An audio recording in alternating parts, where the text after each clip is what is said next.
Okay, yeah, so welcome everybody on to our presentation on the topic of range experts for 3D object detection using camera, LiDAR, and radar.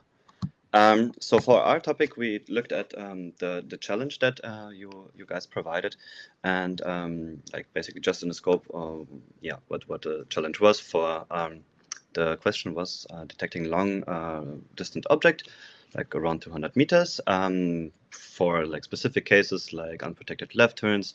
And the difficulty of detecting objects at this range is basically that the LiDAR points at certain distances get really sparse, which makes the object recognition very difficult.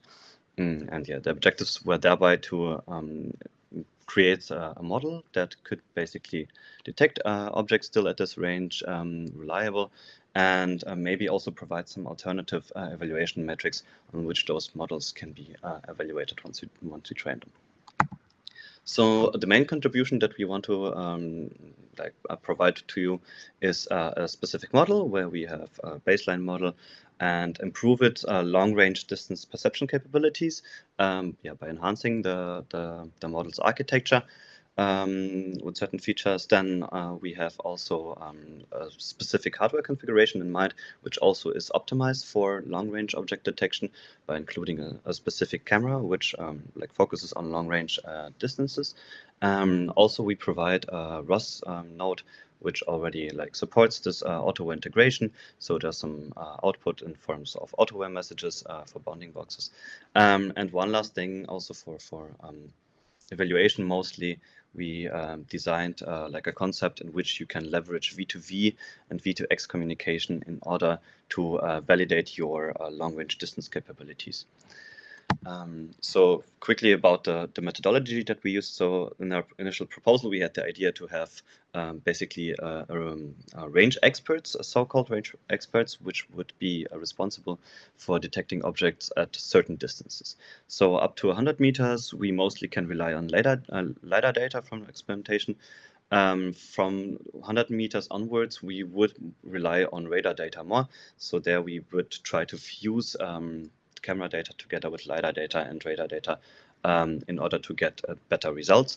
And for the extra long range experts, that was not tried out within the scope of this project, but the idea could be to also just use camera data itself to have at least the detection or the 2D detection of objects, and then maybe project them in form of frustum.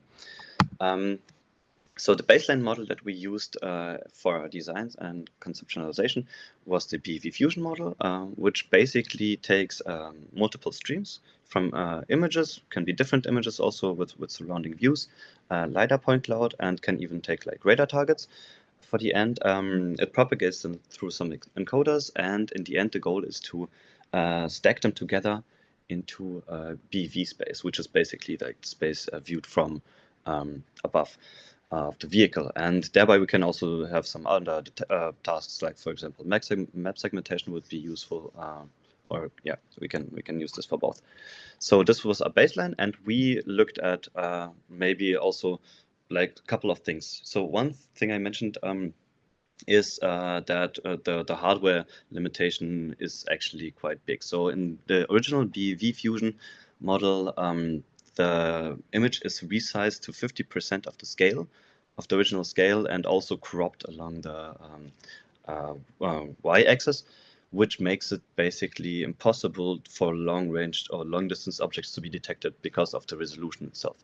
So there we had some experimentations of not downscaling the images, but leaving them at the original size, and thereby already having a better perceptive field of those long-range objects.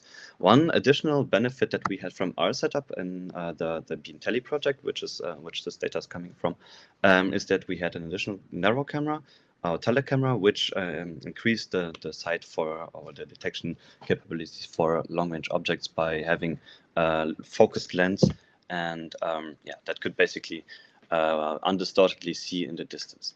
So this is like the hardware configuration that you could think about for those specific long-range objects in front of the vehicle.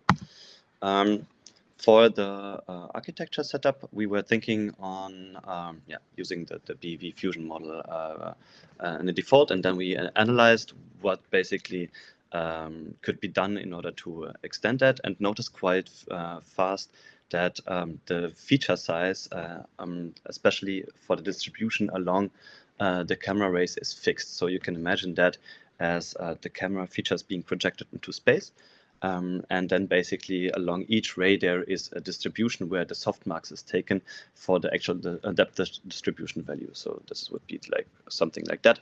And the softmax would basically just assign one value to the specific ray. But yeah, one of the main limitations for that is that the training has to be already on the complete range of the image, which makes it like fixed for inference and not scalable after training. So what we came up with is basically a more continuous way of looking at this distribution and the depth estimation in camera space by making a normal distribution instead of a discrete distribution, and thereby we can basically just sample those depth values from for a specific ray based on a trained Gaussian or normal distribution. And also one thing that we implemented in order to have a better estimate of where the features actually are is a so-called like ground depth, which makes it an relative depth in order in contrast to like an absolute depth where we project points onto the ground and then can estimate whether the features are closer to the camera or further away from the camera than the actual ground. So this is like one of the main contributions to the architecture. We call this the depth ground LSS, and we present this basically in this fashion where we have a specific LiDAR range for our data than the radar range. Camera is also basically not limited by that, but can be also seen as part of that. And then you have the setup for our vehicles, which you can then infer BV features in long range. So our experimentations were mostly on new scenes data and combined with LiDAR and camera for the most part. So you see that our the baseline model of the detection without any camera is performing like at slightly under 70 NDS score, and we could improve this score by basically 2%. And MAP improvements also notable.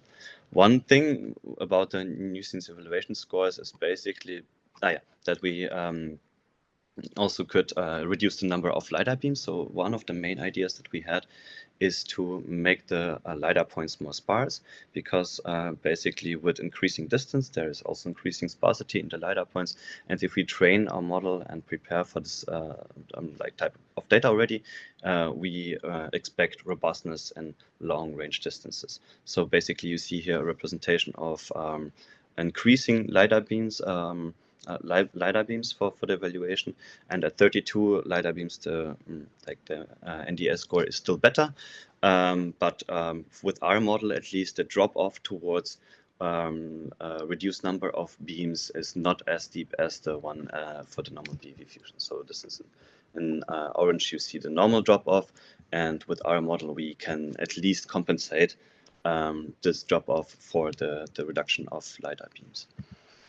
And for MAP also our model is still outperforming the baseline model when the number of LiDAR beams and thereby also the number of LiDAR points is reduced.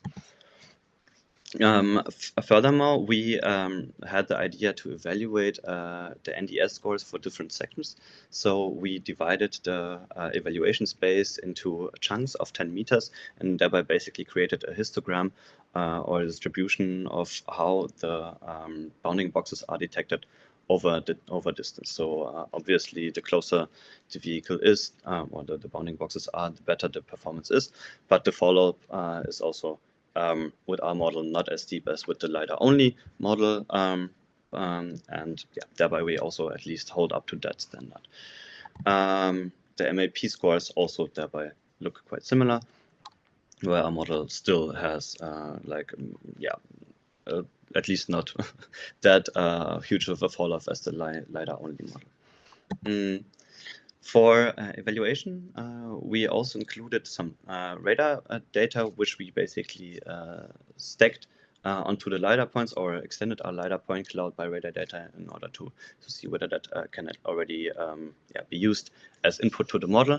And this the goal of this study was at least to increase the perceptual range. So the baseline model was trained at a range from -54 to +54 meters. And we increased the distance from -50 to 150 meters, which basically expands the perceptual range of the model like by double the amount. And for the LiDAR and camera models, the fall off, at least between those two, is not that measurable, not that notable, which basically also means that the stability, at least for our evaluation, is still given. One note about all of this evaluation is that the actual annotations and the 𝐁𝐸 dataset are still only up to 100 meters, and actually like the least part of the distribution is going upward from 80 meters. So a 𝐁𝐸 dataset in this regard wouldn't be the ideal evaluation metric for long-range objects, because there's just no data for objects which are ranging more than 100 meters. For 𝐏𝐸, we unfortunately didn't implement the pipeline, but this was part of our idea to also train on like long-range data sets as 𝐏𝐸. That would be interesting to see those results.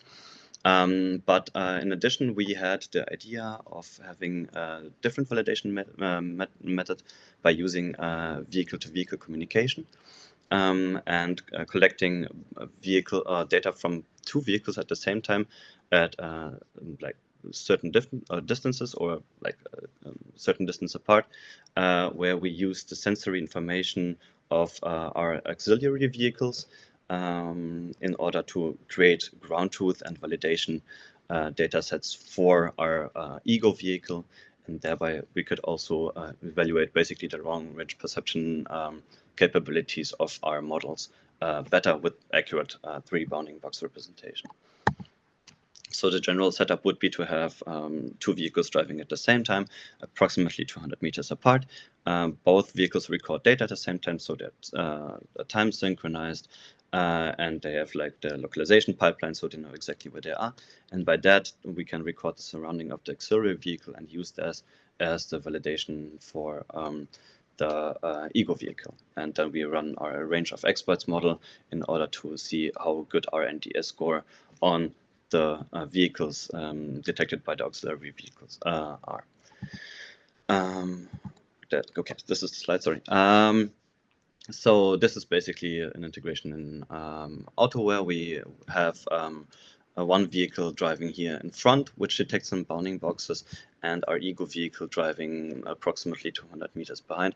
And then we can use the bounding boxes detected by our auxiliary vehicle in order to evaluate the performance of our model for the ego vehicle. Unfortunately, we didn't come around to have this experimentation and to have some validation on that, but that would be part of the validation process for the future. In addition, we have provided some Autoware integration code, which basically is which is based on the NVIDIA model published, I think, half a year ago, and that already has a TensorRT optimized implementation of the BEV fusion pipeline. We took this as a baseline and basically morphed it into the Autoware stack, which then would output some detected objects in form of auto perception messages. And this runs at 25 FPS, so this is like real-time deployable. And also on the ResNet 50 backbone, which we also use for training. So those could be easily transferred using our detection models. Okay, we have, in conclusion, provided some new concepts of some new architecture for the BEV fusion pipeline, which is focused more than on long-range object detection. Then, as I mentioned, we have like the additional sensor, the narrow camera, which is aiding the perception of long-range objects.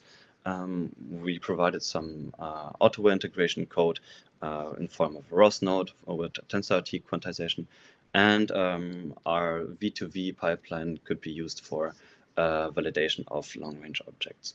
Yeah, the code is available at the link, and yeah, thank you very much for your attention, and yeah, maybe you can post some questions.